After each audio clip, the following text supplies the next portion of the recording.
Damos la bienvenida al abogado Vicente Solano, es académico, profesor de la Universidad de Cuenca y de la Universidad Simón Bolívar, experto en Derecho Constitucional, como usted, abogado Solano, con varios otros distinguidos analistas del país. Hemos venido conversando sobre esta compleja coyuntura que ha tenido un desenlace el día de ayer con la muerte cruzada.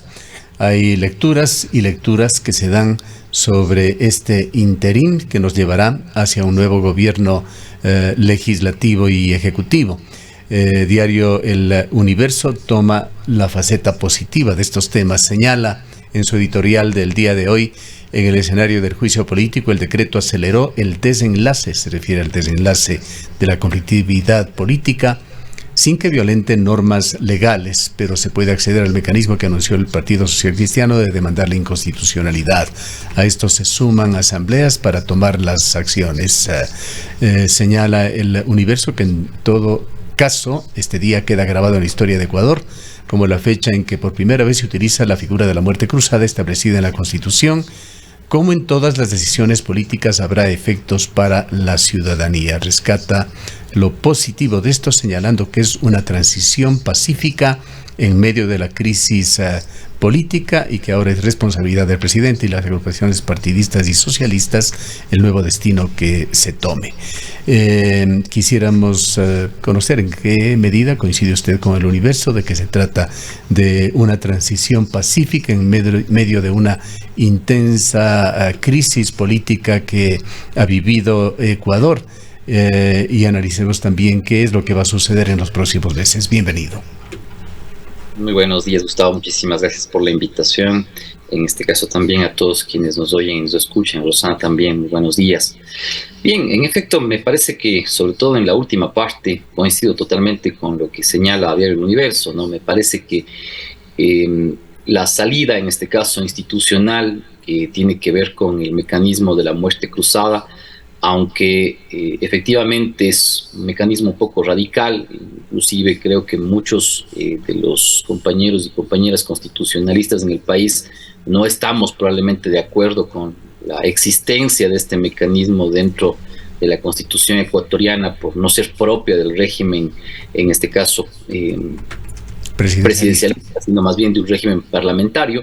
Más allá de eso, lo que nos ha permitido es salir, digamos, o destrabar, ¿no es cierto?, las relaciones tensas que existían entre el Ejecutivo y el Legislativo, entre esta pugna de poderes que existía, que lamentablemente al final, como decíamos en semanas anteriores, no permitían gobernar al presidente de la República y que lamentablemente pues tampoco se veían visos de solución.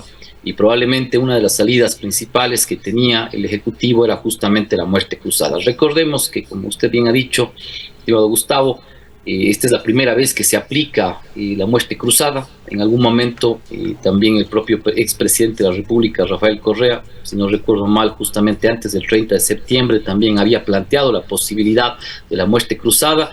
Y siempre, diríamos así, el presidente de la República ha amenazado generalmente con la posibilidad de aplicar la muerte cruzada con la finalidad, ¿no?, de lograr más bien cierto nivel de negociación con la Asamblea Nacional, con la finalidad de poder llevar así una mejor gobernabilidad. Finalmente, me parece que el presidente Lasso, ante la falta de votos para evitar la moción de censura y destitución, pues finalmente dijo, bueno, si me voy, nos vamos todos, ¿no? Yo creo que más allá de lo que pueda plantear efectivamente las demandas de inconstitucionalidad, que efectivamente son, digamos así, un derecho, efectivamente una garantía que tienen los ciudadanos, inclusive obviamente los asambleístas, para poder tratar, digamos así, de configurar una posibilidad de dar vuelta, ¿no es cierto?, al decreto 741, me parece que, como sabe decir coloquialmente nuestros abuelitos, el muerto está ya. Apela a Diario El Universo no solamente a esta especie de despresurización que trae esta medida, a esas tensiones de carácter político, pero considera también o sugiere que habría sido la mejor medida para no afectar más la frágil economía de los ecuatorianos. Nuevamente, ¿en qué medidas estaría usted de acuerdo con esto? Me parece que en realidad no, como veíamos que las relaciones efectivamente entre el Ejecutivo y el Legislativo no permitían la aprobación de nuevas leyes, no había la posibilidad de una negociación cierta y de la aprobación de las leyes que efectivamente son necesarias, ¿no? Esto viabilizaría efectivamente, ¿no es cierto?, la posibilidad de, mediante decretos ley que podría expedir el presidente de la República, ¿no?, hacer reformas en cuanto a materia económica. La cuestión es, efectivamente, hacia dónde están orientadas esas reformas económicas. ¿Qué quiero decir con ello? ¿No? Decíamos, por ejemplo, en temas laborales, la Presidencia de la República tenía, por ejemplo, ¿no es cierto?, algunas reformas importantes del Código del Trabajo, reformas que, desde una perspectiva, diríamos, del avance de los derechos sociales, me parecía que no cumplen con los principios de progresividad y más bien había cierto nivel de regresividad.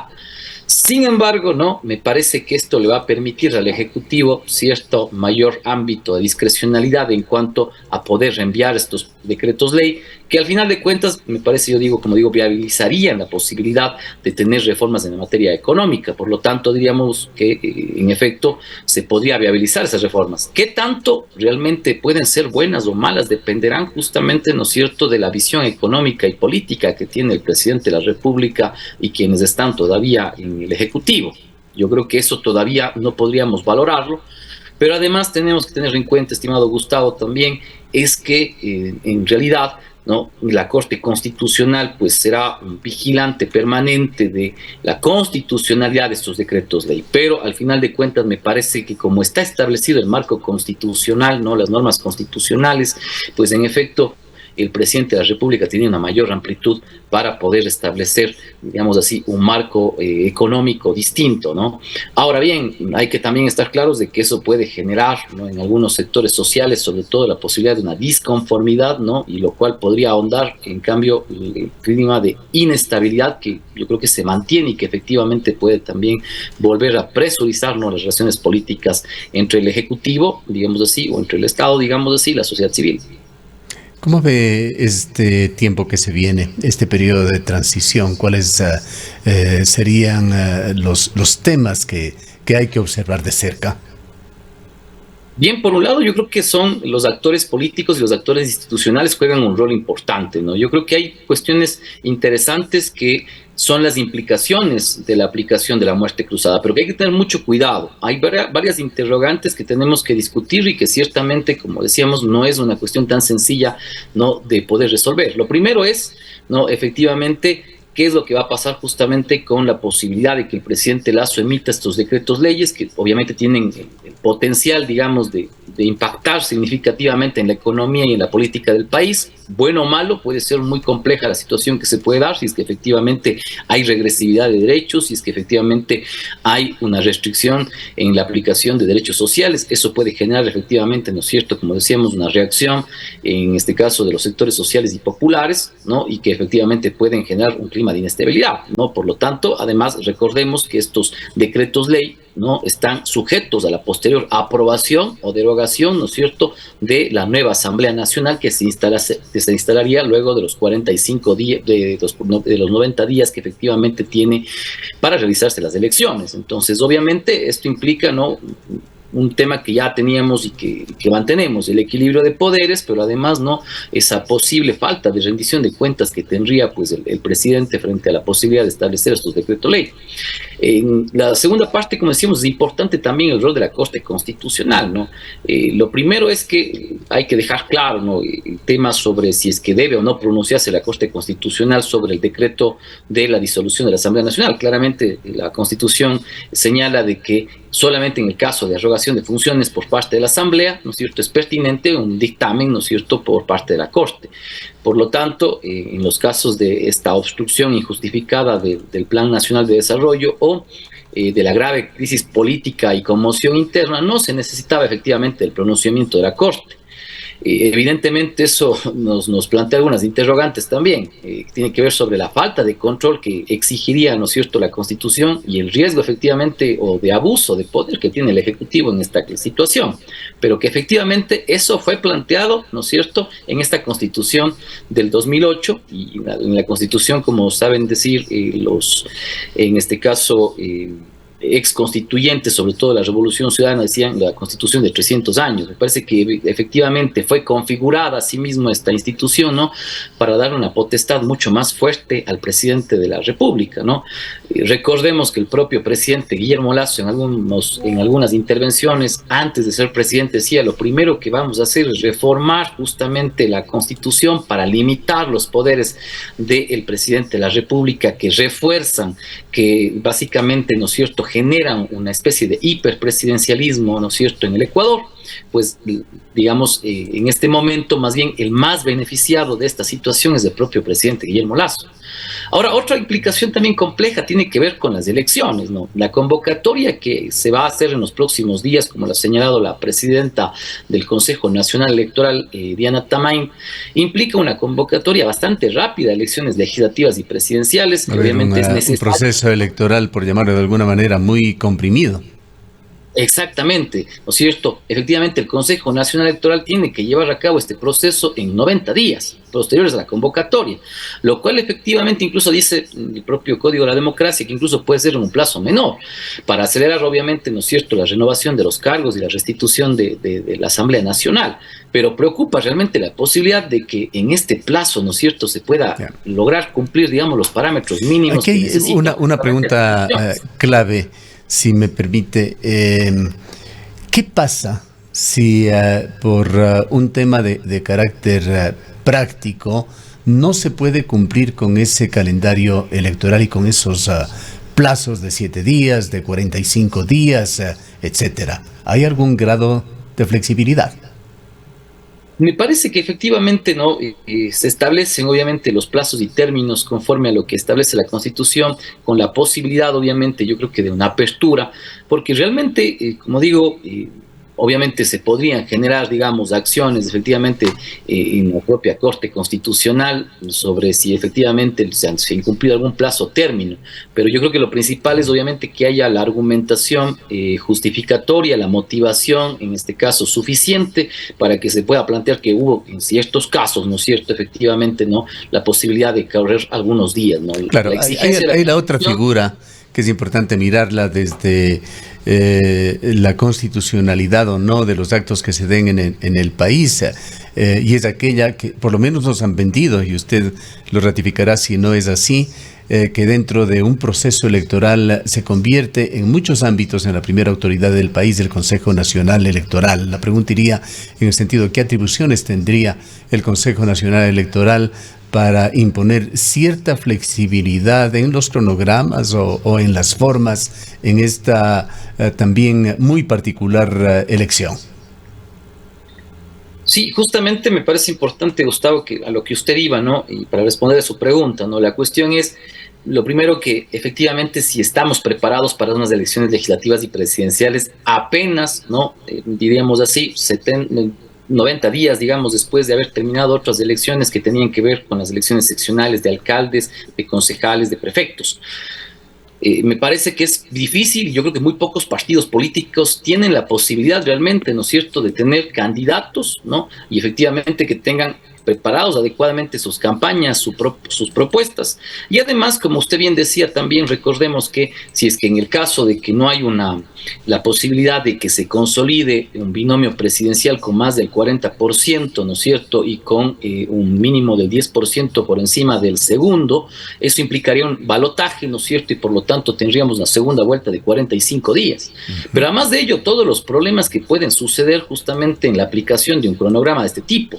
Por lo tanto, ¿quién tiene obviamente la posibilidad de las riendas, ¿no es cierto?, dentro de lo que implicaría estas nuevas elecciones? Efectivamente, el Consejo Nacional Electoral es el órgano administrativo y el órgano que básicamente, ¿no es cierto?, organiza las elecciones, pero no olvidemos también, estimado Gustavo, que el Tribunal Contencioso Electoral es efectivamente la máxima instancia ya de justicia electoral y que efectivamente en este momento, me parece, ¿no?, en materia electoral se convierte efectivamente en el máximo órgano, obviamente, de la justicia electoral, y por lo tanto, quien podría, ¿no?, establecer los límites de hasta dónde efectivamente, ¿no es cierto?, estas disposiciones disposiciones normativas constitucionales deben ser cumplidas, ¿no? Revisemos brevísimamente el cronograma que se presenta y logramos ponerlo también en pantalla. Se ha cumplido ya con la publicación en el registro oficial de la disolución de la Asamblea, la publicación del decreto de muerte cruzada. Ahora, ¿qué viene? El día de hoy empiezan a correr 7 días de plazo para la convocatoria de elecciones. Las elecciones anticipadas luego tendrán que realizarse en 90 días.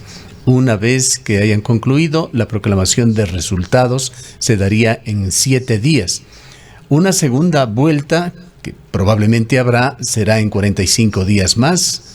Nuevamente proclamación de resultados en 7 días y posesión de autoridades en 15 días. Un lapso entre 160 a 180 días en el peor de los casos. Y hay por allí un dato que no aparece en este cuadro, que tras la proclamación de resultados de la primera vuelta, en la cual se elegirá también asambleístas, por allí dice el Código de la Democracia y la Constitución que en 15 días deberían estar ya posesionados de esos asambleístas y funcionando, lo que podría abrir un espacio que podría ser del orden de 2 meses en el que deba convivir nuevamente Guillermo Lasso en este gobierno de transición con una asamblea.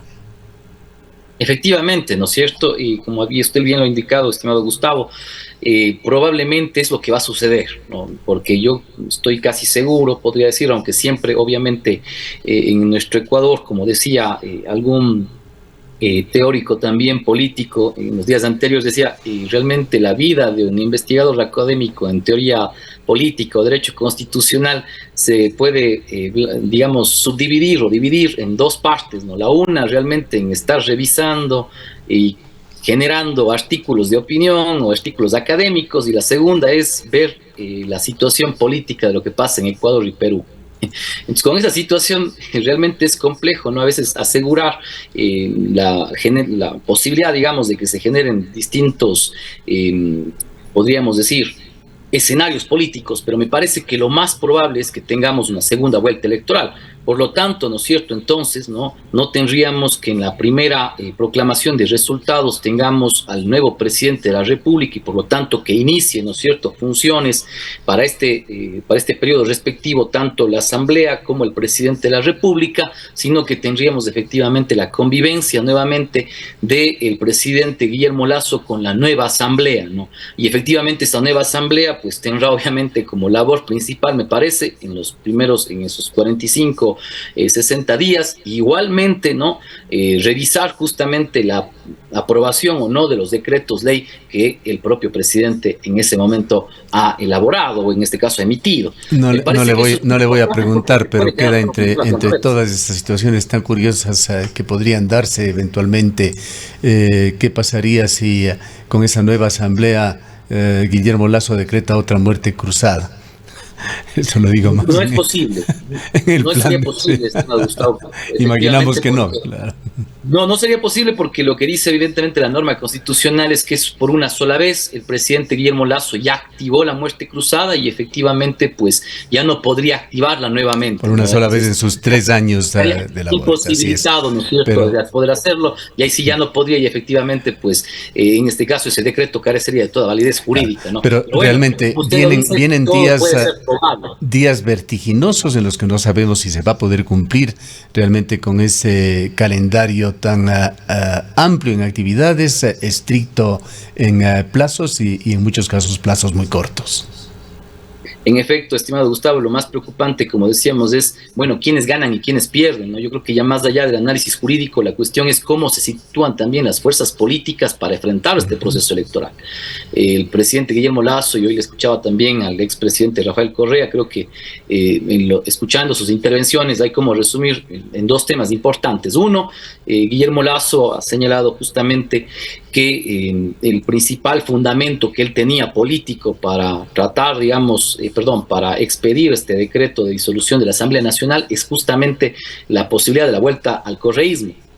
Pero lamentablemente me parece que lo que ha hecho, ¿no?, es abrir, digamos, cerrar una puerta al correísmo, pero ha abierto una ventana, ¿no?, y una ventana bastante grande, ¿no?, con la posibilidad de que efectivamente creo que uno de los pocos partidos y uno de los pocos liderazgos que efectivamente poder en estos próximos días de enfrentar de buena forma una campaña electoral es el propio correísmo, y obviamente aupado por el expresidente Rafael Correa, ¿no? Lamentablemente, y yo les diría así, la Asamblea Nacional... No extraña la parsimonia de UNES con respecto a al decreto de muerte cruzada. Prácticamente ha aceptado y están de acuerdo, más allá de ciertos desertores. Exactamente, ¿no? Yo hoy día le escuchaba al expresidente Correa prácticamente sonriente, ¿no? Y prácticamente él decía, sí, esto es ilegal, pero bueno, avancemos, vayamos para adelante, porque ellos saben efectivamente, inclusive sus propios asambleístas, ¿no? Sus propios asambleístas saben que hoy no están, que efectivamente ya ha sido dispuesta la Asamblea Nacional. Es un movimiento que se ha pasado en permanente campaña y en definitiva el mejor preparado para enfrentar rápidamente unas elecciones. Efectivamente, ¿no? Y además, como decía, los asambleístas que estaban, que eran parte de la conformación de la Asamblea Nacional, en 90 días probablemente se van a reelegir, es lo más probable, ¿no? Quienes sí realmente me parece que van a pagar, digamos así, sus errores políticos son justamente la izquierda democrática, que ya no tiene a Hervas, que por lo tanto va a ser muy difícil que vuelvan a tener un bloque más allá de todas las divisiones que existen. Pachacutic propiamente, porque se han quedado sin Yacu Pérez, que es el gran elector efectivamente, ¿no? Yo creo que es muy difícil también para ellos, y también hoy va a ser un reto para el propio Partido Social Cristiano enfrentar unas elecciones cuando han perdido sobre todo... ¿Usted vislumbra una asamblea posiblemente con una mayoría correísta? Yo vislumbro que al menos la mayoría, digamos así, de asambleístas o el bloque o la bancada legislativa más grande va a ser probablemente del correísmo, ¿no? Ahora habrá que ver qué pasa con los actores políticos que serán candidatos a la presidencia. Nos he escuchado ya de varios nombres, pero entre ellos yo creo que incluso probablemente Yacu Pérez, ¿no? Va a ser uno de los precandidatos y hay que estar muy atentos. Lo ha confirmado el día de hoy Bruno Segovia. Yacu Pérez va a ser candidato, esto que nos ha dicho. En efecto, yo creo que es uno de los grandes electores. En efecto, más allá de que tenga o no tenga partido político, yo creo que las fuerzas políticas tratarán de generar una opción por ese lado. Y obviamente hay otros candidatos, ¿no? Que están ya incluso surgiendo, precandidatos, como el ex, en este caso, presidente de la Comisión de Fiscalización, Fernando Villavicencio, y otros. Pero me parece que hoy, como decíamos hace algunos meses atrás, la configuración de lo que pasó con el gobierno de Lenín Moreno, con lo que pasó con el gobierno, o con lo que está todavía pasando con el gobierno del presidente Lasso, probablemente va a terminar en lo que pasó en Brasil y Argentina, ¿no? Con lo que generalmente se llama la teoría del péndulo, ¿no? Si efectivamente gobernó la derecha ahora, no, muy probablemente yo creo que la elección o la próxima elección la va a ganar la izquierda o el centro, ¿no? Probablemente, porque los errores que se han capitalizado por parte de estos gobiernos que los identificaríamos más cercanos a la derecha y efectivamente yo creo que con los errores que se han ido consumando, es muy difícil que efectivamente la derecha pueda hacer una eventual candidatura de Guillermo Lasso, que no sabemos si estará en sus planes, pero realmente no se la ve con mucho futuro. Yo creo que en este caso la muerte cruzada es un mecanismo que sobre todo implica la posibilidad de cambiar el Parlamento para poder seguir gobernando como presidente de la República. Claro, pero eso no va a resultar así. Que el presidente que efectivamente, ¿no es cierto?, activa la muerte cruzada, luego vuelve a ser candidato, pero con una nueva asamblea. Lo que está pasando con Guillermo Lasso es que básicamente él ha renunciado, me parece. Si es que no se presenta a las próximas elecciones, es básicamente una renuncia, pero diciendo, bueno, yo renuncio, pero no me voy solo, me voy con todos. Bien. Gracias, abogado Solano, por habernos acompañado. Muchísimas gracias, Gustavo, por la invitación. El abogado Vicente Solano es catedrático de la Universidad de Cuenca y la Universidad Simón Bolívar, experto en teoría política. Son las